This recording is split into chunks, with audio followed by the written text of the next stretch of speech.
Well, hello, it's Amy Lillard again from my living room. Welcome back to my living room. And welcome to what is this, the third edition of the Olympic Curtain? That's what I like to call it. Thanks for being here. I'm very excited about our special guest, but I'm going to hold off on that. But also tell you a little bit about this insane, crazy, great week we've had. So the week started on Tuesday with a hearing in the Senate. It was the Senate Committee on Business, Financial Services, and Trade. We had an amazing turnout when we asked you to sign on in support of the bill. We had 443 signatures in support of the bill, and nobody signed in against the bill. So that's just thank you so much for rising to the occasion and signing on. You're going to have more opportunities to do that in the future. But we had a great hearing. Washington Filmworks worked with the community and curated a panel of about 11 people who all had very different perspectives on the industry and Filmworks and things like that. And we were super encouraged by, at the end of the committee, Chair Mark Mullet, who obviously chairs that committee, said that he intends to vote it out of committee next week. So we're out of committee. We've jumped over that first hurdle, and then we will be referred to another committee, a finance committee, but we will get there when we get there. So that was an incredible way to start the week. We couldn't feel more positive about that experience. And then secondarily, there's this little thing called Film Day. I don't know if you heard about it, but we've been in your inboxes. And thank you to the over 220 people who RSVP'd for Film Day and participated in over 90 meetings that we had with elected officials. So being in a virtual environment where people are just pandemicked out and exhausted, you just rallied, and we appreciate it. And we got great feedback both from the people who participated and also the elected officials as well. So encouraged on that. So I wish I could say it was going to slow down, but it's not. We are running into the next week where we have some fun news to share. We actually have our first hearing in the House in the Committee on Community and Economic Development. That is happening on Tuesday, where they will hear House Bill 1914, prime sponsored by Marcus Riccelli. And we're going to go there. We're going to do some testimony, and we're going to have another opportunity to sign on in support of the bill. And then also next week, it's like a sign-on week because we're going to launch our business letter of support. So if you have a business that supports the film industry, that is registered to do business in Washington State, or you're a business owner who just wants to support film, we're going to encourage you to sign on to that business letter of support. And what we do is that we will ask you where that business resides and what district, and then we'll share that information with the elected officials in that district. There are film businesses that reside in your district, and we'll send that out as well. So that's coming your way, 2 sign-on opportunities for next week. And the momentum continues. I mean, we're just running forward and getting it done. So with that, I am very excited tonight to introduce you to our special guest. He is Manny Cawaling from Inspire Washington. Yep. Is he here? Oh, there he is. Hey. Hello. How are you? I'm doing great. I'm so thrilled to be spending this time with you. I know. I wish it wasn't in the virtual world, but for those of you that don't, Manny and I seem to be in the same conversations all the time. We talk about being on the flip sides of the same coin. We share very similar perspectives with a slightly different lens. So Manny really focuses on the arts and culture sector. Washington Filmworks and WhipSmart focuses on the creative business side of things, and yet we are always working together. So because why? We're one creative community, right? That's what we talk about. Yes. So I know that we are an incredible advocacy group, the film industry specifically, but I wanted to invite you here to talk about what's happening at Inspire Washington this session, but I'd love to start. Can you just tell us a little bit about you and who you are and what your background is? Sure. Hello, everyone. I'm Manny Cawaling. I am the Executive Director for Inspire Washington. We are your cultural advocacy organization. And I grew up here in Seattle, Washington, although I have family all across the state, in Kashmir, in Antioch, in Wenatchee, in Spokane, and in Moses Lake, as well as all throughout Western Puget Sound as well. So Washington has been my home. It's the community I care so much about. I started out as a theater artist, and throughout my career, I branched out into a lot of different cultural areas. I became a teaching artist, primarily working with refugee communities and youth from communities of opportunity on developing valuable work skills and creative skills. I worked at museums for a while as an exhibit developer and designer, and I've run a variety of different cultural organizations such as Langston Hughes Performing Art Institute and Youth Theater Northwest. So there's a lot of creative and cultural things that I care about. And now I'm really thrilled to be the cheerleader for all things cultural in Washington communities. Well, that's a nice segue into, can you tell us a little bit about Inspire Washington, the organization, and then we'll talk specifically about your advocacy efforts. Sure. Inspire Washington believes in the power and the promise of the cultural sector. So we believe and we support nonprofits that have missions in science, heritage, and the arts, but it doesn't stop there.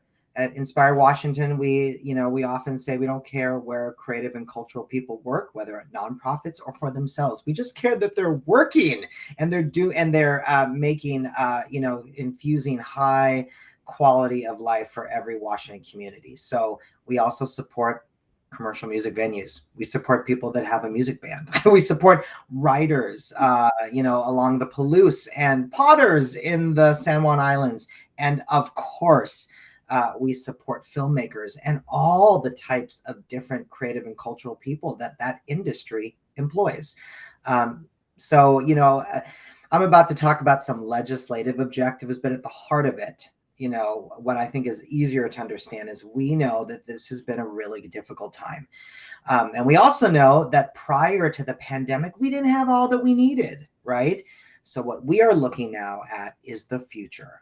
And what we want to ensure is that all of our creative cultural people get back to work and they do the things that they love and they have work year round, and that every community benefits from it. And when I say every community, I mean the restaurants in their community, the caterers in the community, the hotel rooms in the community, all of the things.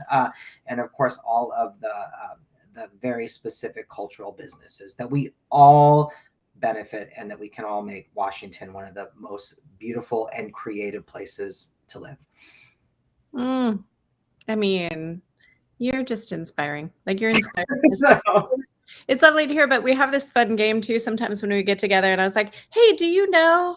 And we're like, we know all the same people. So, I mean, it is this idea. We are one big creative community, and there's so many opportunities for us to support each other's work, which is a really, I know you're so busy this legislative session. You've got so much going on. So tell us about that and tell us how we can help.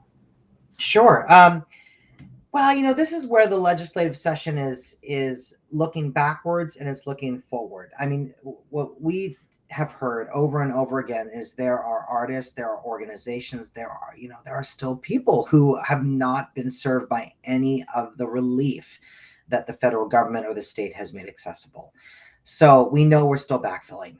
We know that organizations are still trying to pay the bills they've been struggling with for over 2 years, right? But we also know that we have to be looking forward, that it's going to take a while for our work and our industries to recover.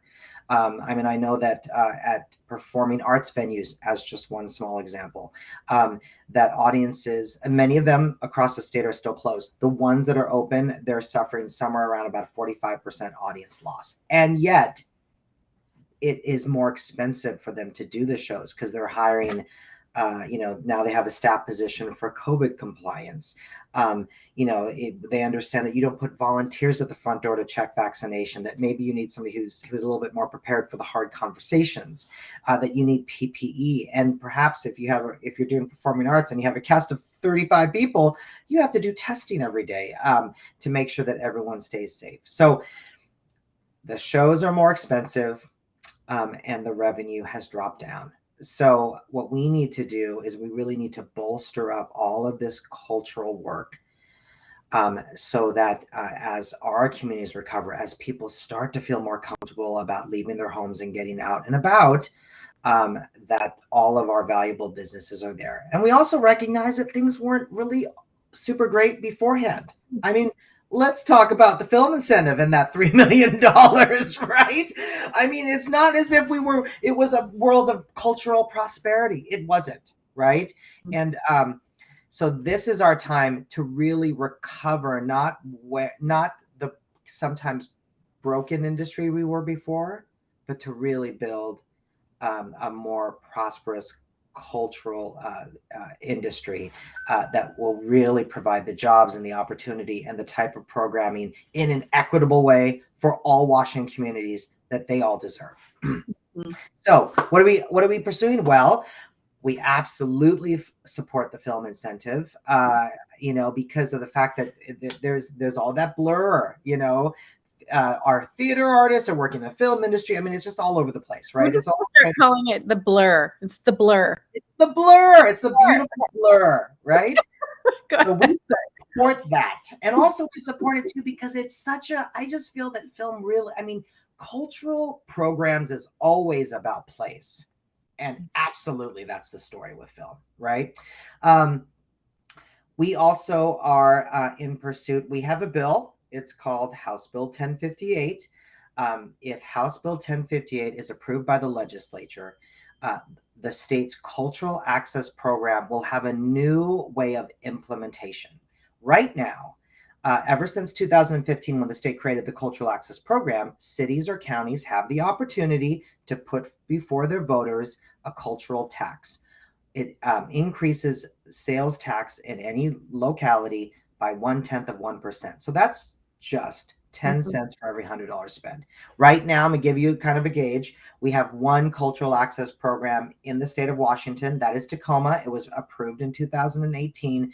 It is estimated that the average household, not every person in that household, spends $12 per year. But what do they get? Their community gets greater access to cultural programming, free programs, discounted programs, teaching artists in schools, all sorts of things, right? And it incentivizes organizations to reach out beyond their normal audience to serve more people. I mean, it has been an absolute game changer for Tacoma. I mean, and what I love is that it is as much about supporting the creatives within that community as it is the culture, meaning teaching artists in schools. That is Yes. a paycheck. There are opportunities for them to take trainings that they didn't have. I mean, the opportunity there for, both the community and the creative, it's a win-win on both sides. 100%. Absolutely. Mm-hmm. So, so it's not, it's not a lot of money, but it's transformative, right? And, but right now it requires, for a program to be implemented, it requires a public vote, right? And we get that, we understand, right? But let's talk about the world today. In the world today, cultural organizations, many of them have been shuttered for 2 years, right? So they're really struggling to survive. So what if communities can't mount an expensive campaign, right?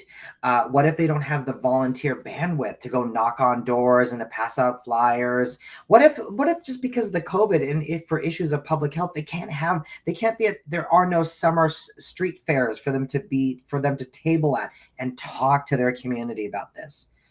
So another thing we saw is that Olympia, our legislators, are more open to providing local governments with hands-on tools for them to jumpstart their economy to recover after COVID. Mm-hmm. So the bottom line is, it's also kind of about if there's such a thing as equity within law, right? This is it. If other pieces of legislation have councilmanic authority, which just allows the council of jurisdiction, the city council, the county council, to implement the program, to vote and get majority vote of the council members to implement.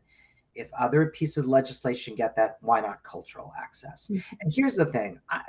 I've had a couple lawmakers push back on me and say, "Hey, I don't know about that. Like, this is really going to lead to, to out of control council members," and that's just not. That's not even a real thing. The local reality will keep that authority in check.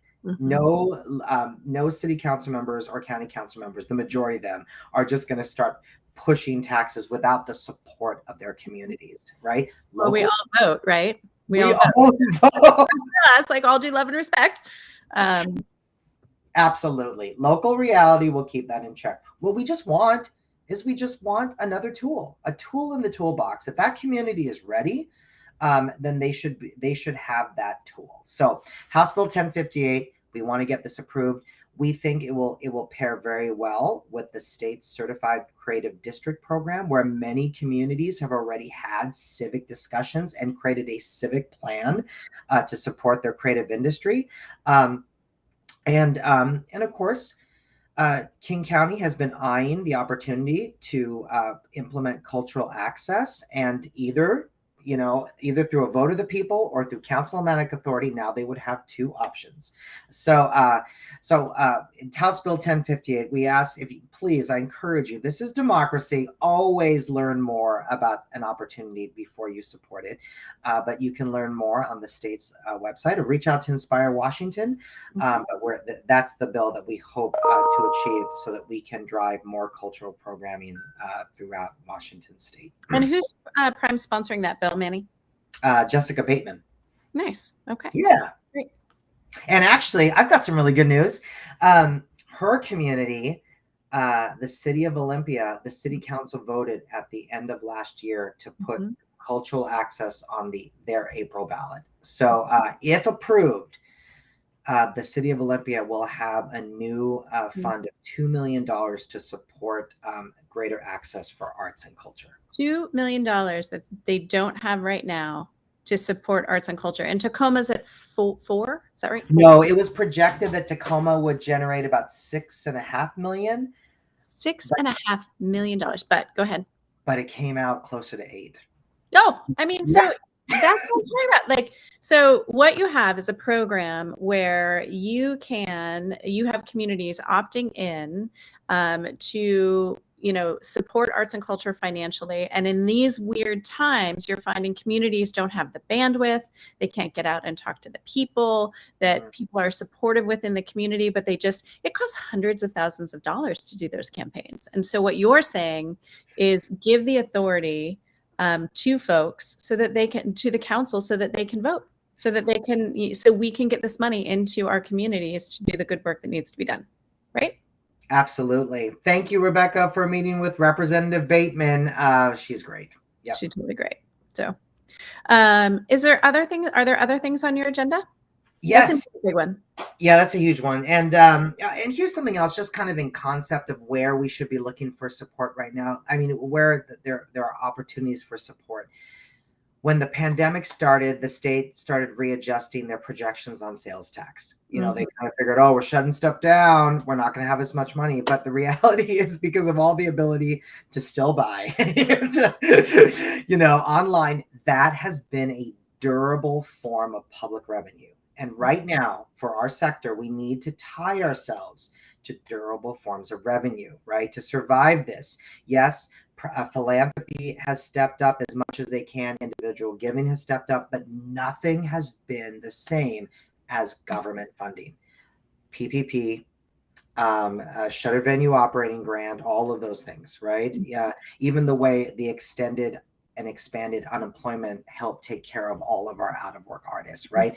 So it's where the money is. So in addition to that, we're really thrilled that House Bill 1647 and its companion bill in the Senate will increase the state's investment in their Building for the Arts program.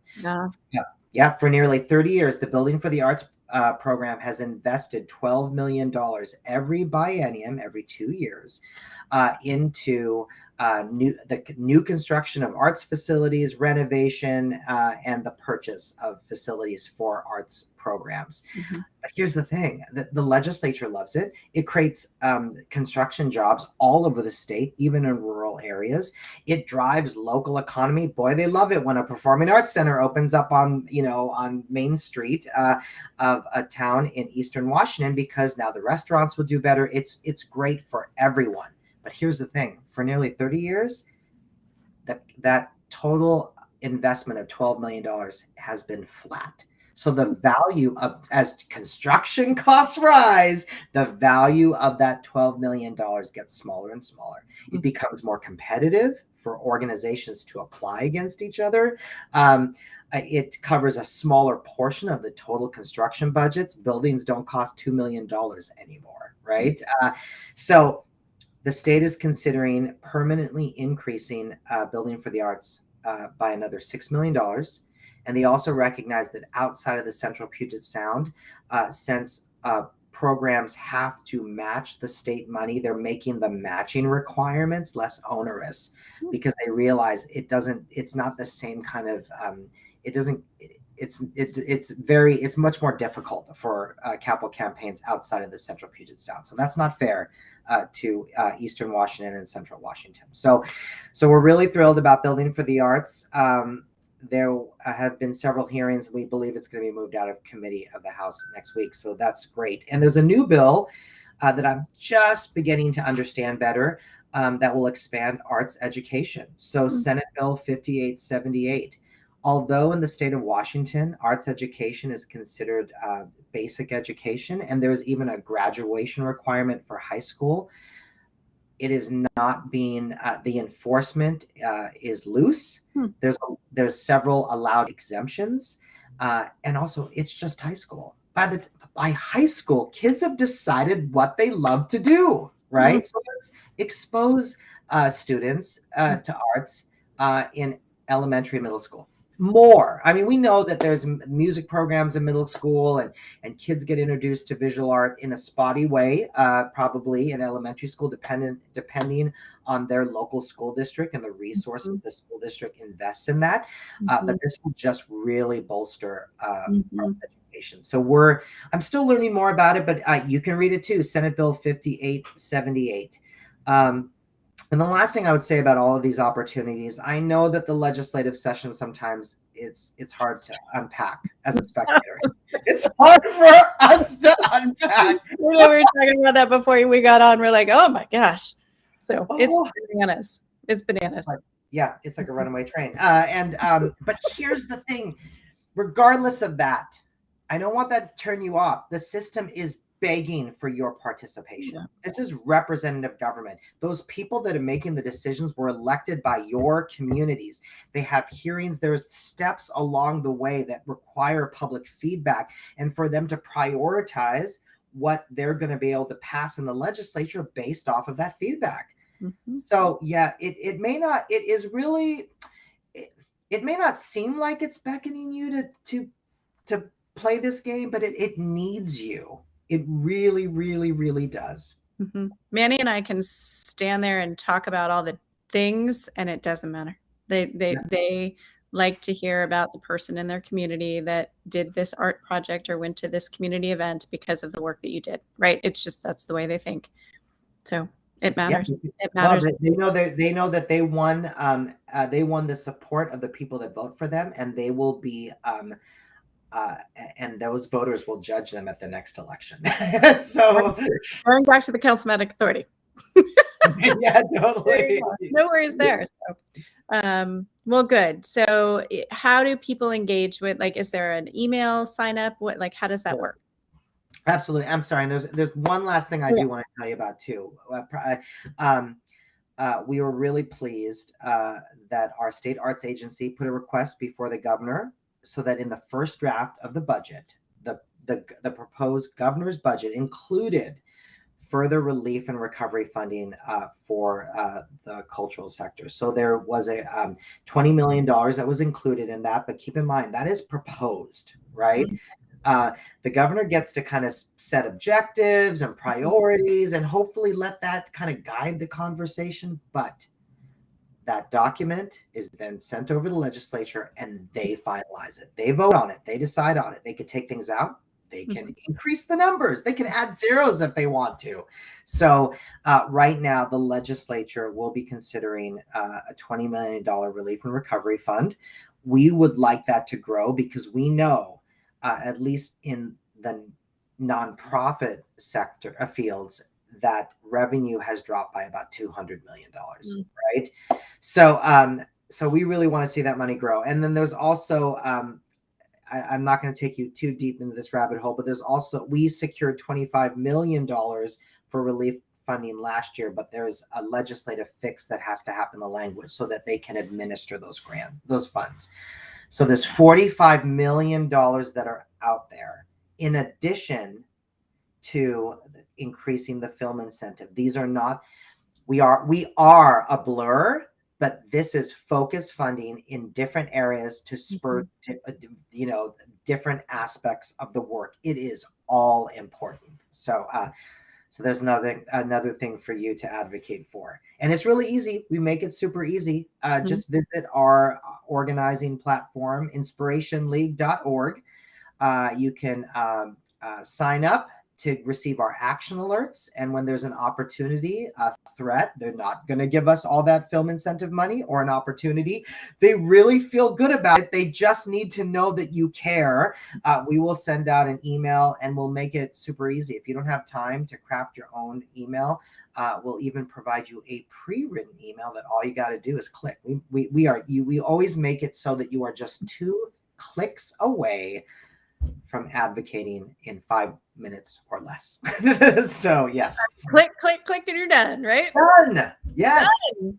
So, well, we have to have you back so we know what you're doing and how it's going and all of those things. And we will support this as well. We're going to send this out, and you were so much fun. Like, you were just a delight. Like, it's the middle of the crazy, and we're both like running and getting it done. But like, every time I see you, you are smiling and, just, I feel your passion and your love for what you do, which is so great. And I thank you so much for being here with us. So, well, likewise, we are, you also are such a great leader, and we're thrilled to have you as a partner, and we always know that you're out front, fighting the good battle. Well, thank you.